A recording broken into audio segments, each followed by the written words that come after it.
Veja agora, minuto a minuto, o que aconteceu naquele 19 de maio. Às 8h30 da noite, um ponto luminoso é avistado pelo controlador de tráfego aéreo na torre do aeroporto de São José dos Campos, São Paulo. Um avião Xingu da Embraer se aproxima para pouso e o controlador pergunta ao comandante: "Você está vendo o ponto luminoso?" O Xingu confirma o avistamento, muda a rota e tenta se aproximar do OVNI. Quem estava no comando do avião era o coronel Osiris Silva, que voltava de Brasília depois de tomar posse como presidente da Petrobras. Eu vi um objeto luminoso no espaço, parecia um astro normal. Eu voei na direção dele e após 5, 6 minutos de voo, fiquei com a impressão de que ele começou a esmaecer, perder a intensidade e o brilho. 9h14 da noite. O controle de radar de São Paulo registra sinais sem identificação. 9h20. O controle aéreo em Brasília confirma a presença de objetos voadores não identificados. 10h23. O primeiro jato F-5 decola da base aérea de Santa Cruz, no Rio de Janeiro. Ele carrega armamento de guerra pronto para ser acionado. 10h45.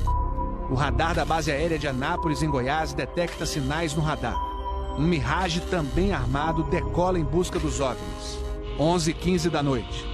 O piloto do primeiro F-5 a entrar em ação avista um ponto luminoso e começa a perseguir o objeto voador não identificado. Nosso objetivo justamente era esse, se aproximar e identificar. Nós não conseguimos nem nos aproximar, muito menos identificar. 11h17. Mais um Mirage decola da base de Anápolis para perseguir os objetos. 11h20. O caça F-5 recebe pela primeira vez um sinal no radar de bordo confirmando a presença do objeto não identificado à sua frente. 11h36. O terceiro Mirage sai da base de Anápolis, mas não consegue contato visual com os OVNIs.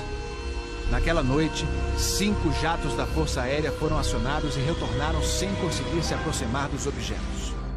Os radares do Sindacta em Brasília registraram um total de 21 sinais desconhecidos no céu do Brasil. O grande personagem dessa história foi o controlador de voo que estava na torre de São José dos Campos. O sargento Sérgio Mota da Silva, que aparece nessa foto tirada na torre de São José poucos dias depois do incidente, foi quem deu o primeiro alerta sobre OVNIs.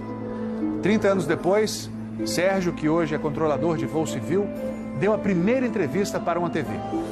Ele preferiu não mostrar o rosto. Tem alguma coisa aqui no setor noreste de São José?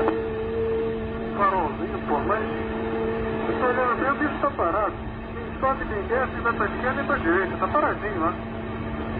Estou olhando, não é estrela não farol. A olho nu parecia um avião. Quando coloquei no binóculo para observar, é que eu vi que ele era extremamente cintilante, multicolorido. Tinha vermelho, azul, branco, lilás, um monte de cores, com uma certa predominância do laranja, mas ele era muito bonito. O controlador pediu ao avião Xingu para tentar avistar o objeto. Eu expliquei a ele onde estava o objeto, pedi a ele que se ele tivesse avistamento, ele me informasse. Tem maneira com ele à vista? Aqui na cima. Aqui na ponta vista. Esse bem visível, poderia descrevê-lo? É uma estrela grande. Estrela grande e bem vermelha. Entendido, grande e bem vermelha. Controle em São Paulo será alertado. O controlador em São José dos Campos avisa ao controle São Paulo que o Xingu está perseguindo o OVNI. Positivo. Ele está perseguindo o troço. Está perseguindo o troço? Está indo atrás. Sério, está indo. Controle. Está vendo?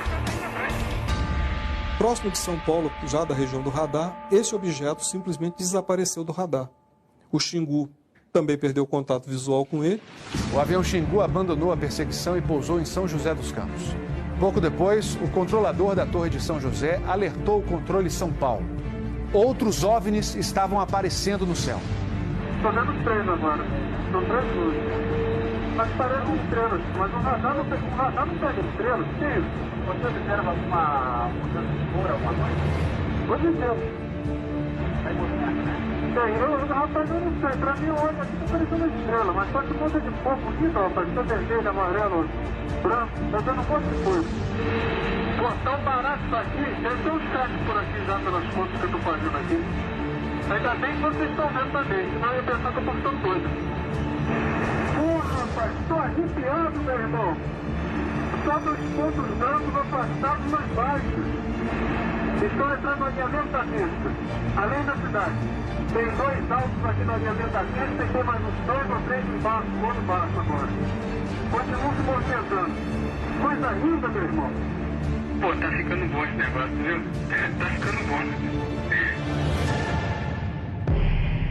O controlador Sérgio Mota da Silva faz uma revelação surpreendente. Ele tentou fazer contato com os OVNIs usando as luzes de balizamento da pista de pouso. Se eu aumentava o brilho do balizamento das luzes do balizamento, aliás, eles se afastavam. E se eu diminuía a intensidade das luzes do balizamento, eles se aproximavam. Pareciam responder de modo inteligente aos sinais que eu fazia com as luzes da pista de pouso e decolagem. O controlador Sérgio fala com o controle aéreo em Brasília. Fala, Brasília. Brasília? Boa noite, bem-vindo ao Festival dos Discos Voadores. Tá uma loucura isso aqui, cara. Pô, os que eu pude ver mudavam de cor o tempo todo. Vermelho, amarelo, azul, lilás, aquele festival de cores. As ocorrências terminaram já perto do nascer do dia, lá pelas 4 e pouco, 5 horas da manhã. Os últimos objetos foram vistos. Como é que tá a situação aí? Rapaz, isso aqui foi um festival. E agora, como é que tá? Agora não sei quer ver mais não. Não forma nada. Positivo.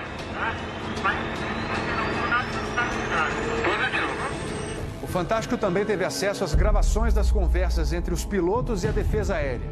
Um desses pilotos era o capitão Armindo de Souza Viriato. Veja agora como foi que ele perseguiu um OVNI com armamento pronto para ser usado.